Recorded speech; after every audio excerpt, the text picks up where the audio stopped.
I haven't been updating very much. I've been um, really distracted, a combination of really distracted and uh, very busy. In insane amounts of Overwatch is, to say the least.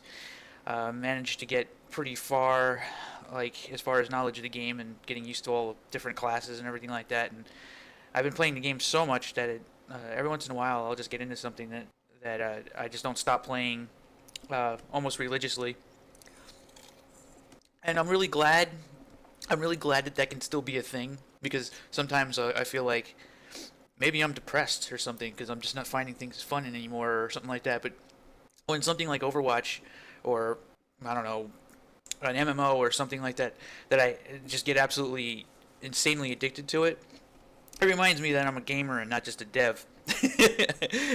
Every once in a while, it's nice to have that reminder because usually I end up working on stuff more than playing, and that happens in a lot. But this time, not so much. Playing Overwatch, ridiculous amounts. That's not the only thing that's distracted me though. So this is like one of two, just like bomb droppers. The other thing is I just got all 5 seasons of Game of Thrones, and that's a lot of hours. That's a lot of hours of Game of Thrones, and I just finished season 4. Don't worry, I'm not gonna say any spoilers or anything like that. But I mean, are there any characters left? I'm just saying. I'm just fucking saying. Are there any characters at this point that are still alive? Because I'm wondering. I haven't seen any episodes of season 5 yet, but what the fuck? Like, seriously, holy shit. Fucking phenomenal. I've been enjoying the shit out of it. So that's been just like these two things that have just been one, two, like all of my attention. I haven't had much chance to get a whole lot done, and honestly, the stuff that you're looking at right now, this is my payload level with character classes for my Unreal Tournament Fortress mode. I'm running into a couple problems. I'll talk about that in a second. But first, I have not been loading up Doom 4 at all.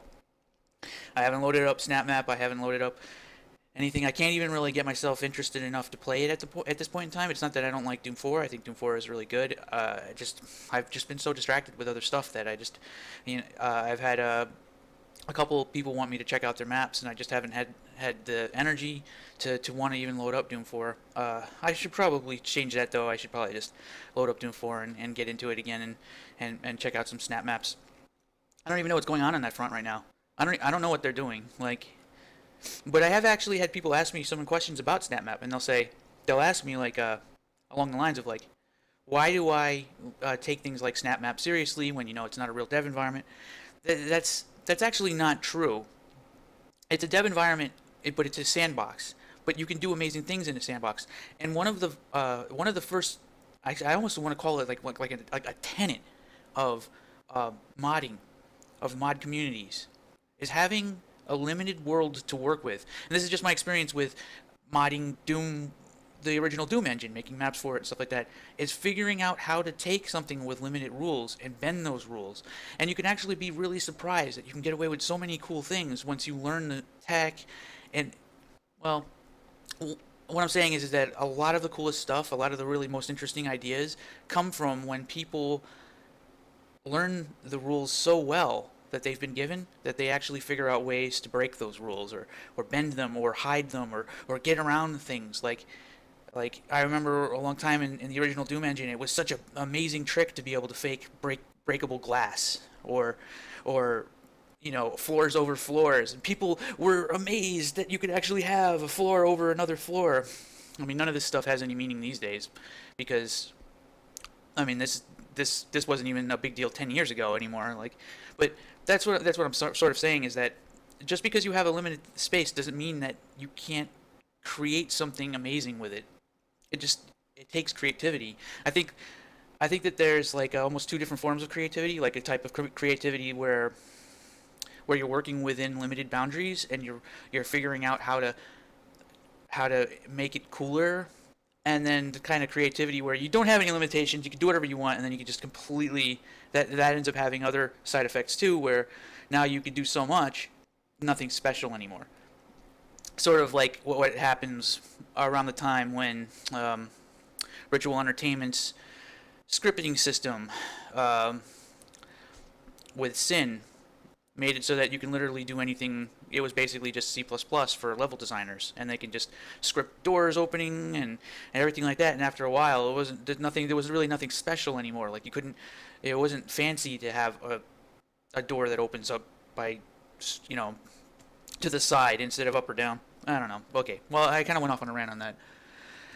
Overwatch competitive, I have to say, is um, Overwatch competitive is an interesting thing. I have to say that I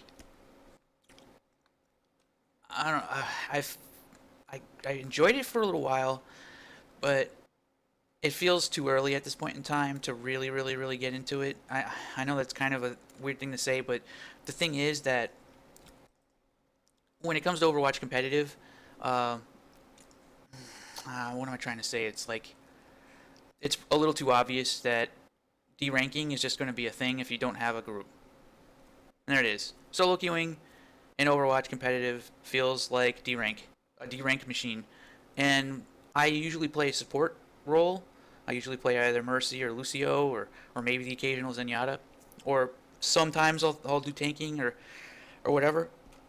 But I've read multiple times that it's possible that support roles are not ranked correctly. I ended up getting a really low rank right away, which was just a total blow. Like, I was like rank 43 when I got out of the thing, and like a lot of those matches were lost simply because people left.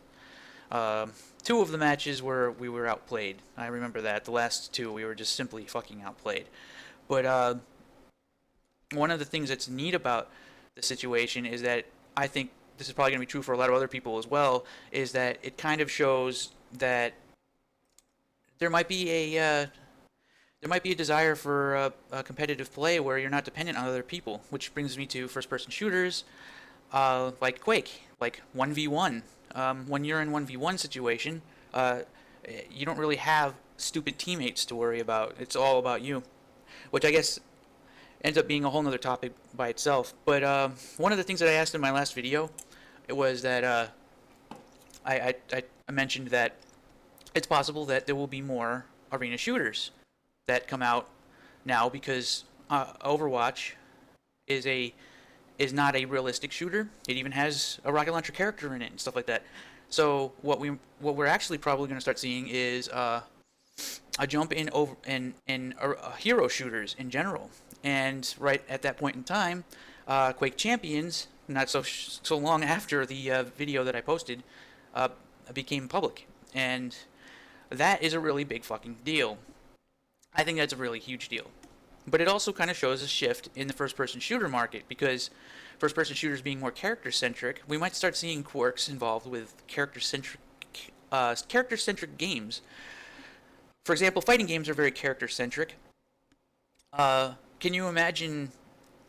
This is a really weird example, but can you imagine the possibility of playing a Overwatch versus Team Fortress game, where it's all of the Overwatch characters and all of the Team Fortress characters going head to head with each other, and you can pick the ones that you want, and you can have mixed ones on your team and stuff like that. Well, that's the sort of stuff that you see with like Capcom versus Street Fighter. This is sort of jumping way ahead, because I don't even think that this is something on people's minds right now, but it's something that I am going to predict. I just want to throw it out there and see what people think, because I think that as hero-centric or character-centric first-person shooters become more common, we're actually going to see a lot of the same things also emerge from other character-centric genres. And one of them is crossovers. We might get to play Dante from fucking wait, why do I remember the main character's name but not the name of the game itself? Devil May Cry, right? Like, who knows? Someday, like, we'll probably be playing first-person shooters where there are characters from fucking Warcraft or StarCraft, or, you know, you might see Blizzard characters in... I'm not going to go as far as to say that there's going to be a Pandaren one day, but hey, it's not off the books at this point in time, because hero-centric games tend to have crossovers. So I'm thinking, and one of the things, I actually posted this on the Arena FPS subreddit, I think that we're going to actually see, I think we're actually going to see Quake Champions treat id Software titles this way. Now, this is something that I have already worked on a long time ago, for a mod for Quake 3. I almost said Quake 4. A mod for Quake 3 that was called Quake Arena Generations Arena, right? And basically, it allowed you to play as BJ Blazkowicz from Wolfenstein, uh, the Doom guy, the Ranger. So it was Flint Tagger was the Doom guy. I think that's his name. I can't remember for sure. A Ranger. I can't remember the Quake 2 guy's name, and the Quake 3 guy, which was a whole bunch of different characters. I just call him Quake 3 guy. But it's entirely possible that we're going to see characters coming out in Quake Champions that are going to be treated in much the same way. So one of the things that happened with that was that you would end up seeing like the pickups and the levels and everything would transfer over. So like everybody had their own version of all of the items that are placed in the map. So this right here is character selection. I'm kind of running out of time, so I'm going to have to show this off. But anyway, it's pretty much really all I wanted to say. Also, while I'm doing this, I'm going to talk briefly about TennoCon, because I'm going to be there for Warframe. This will be a pretty interesting event, actually. So I'm hiding this right now. I could show it off. I'm going to be there, and I don't know how many people who are watching this or listening are going to actually even know who I am. But I'll probably release a couple of videos just chatting about that, and it'll be interesting to meet a lot of the YouTubers. There's a lot of people from the Warframe community that will be pretty interesting to meet. I don't know if I'm going to meet any of them. It's kind of weird. I'm not a shy person, but I tend to be shy anyway. But once I'm talking, it's over. You know, once I'm there, once I'm in the situation, it's all everything's fair game. So let's see. I'm going to show this off. All right. So I have the payload actually functioning. So this is for Unreal Tournament Fortress. I actually have a payload mode in the works right now, and you can actually see the payload moving, and it goes to different nodes, and it rotates like it's supposed to, and it's doing all of its stuff, and I can get it to actually move correctly and everything like that. That's really it. I just wanted to kind of show that progress. There's been a major holdup on this, though, is that the player controller trying to do anything with the blueprints of the player controller, every time I try to compile, it crashes, and that is very annoying and is a huge hindrance towards this mod. However, just to show off a little bit of the scripting stuff before I have to end this, is that I actually have the character classes set up, and you'll notice that it's being pulled from the data tables, and let's see, should be, let's apply the class, character selected. Oh yeah, in the HUD itself is the actual thing where it passes the enumerator to select each of the different classes. So like you'll see here, you can be recon. So the buttons are functional. I'm just getting hung up on one stupid thing right now. When I have the HUD turned on, I can't turn off the mouse for some reason. I'm not sure if there's something C++ wise that's preventing me from doing that. But yeah, this has been actually getting worked on, even though I have been so fucking busy. The different classes are set up at least for a first pass, and you can actually see like that's the enumerator. Like Soldier is Malcolm, and he's got 150 health and 50 armor and 50 shield, and he moves a little bit slower. He's got a really high jump height, though. Probably going to change that, but he has the rocket launcher. And each of the characters all have one main weapon, and then there's like a dual enforcer thing. If it's true, then they'll have dual enforcers, and only one class right now has that, and that's the one with the translocator. And these are all names of characters from the Unreal Tournament universe. So you have Mr. Crow as the scientist, and he has the bio launcher as his weapon. And you'll notice that there's ability cooldown and ultimate charge and all that stuff. It's all there. It's all stuff. But I've been working on it very, very, very fucking slowly. But it's slowly being a thing. Anyway, so with that said, I'm gonna end this now. Hope you enjoyed, and stay tuned for more. I'll probably have another video very soon. Hopefully, I'll try not to let things slide so much. All right, thank you.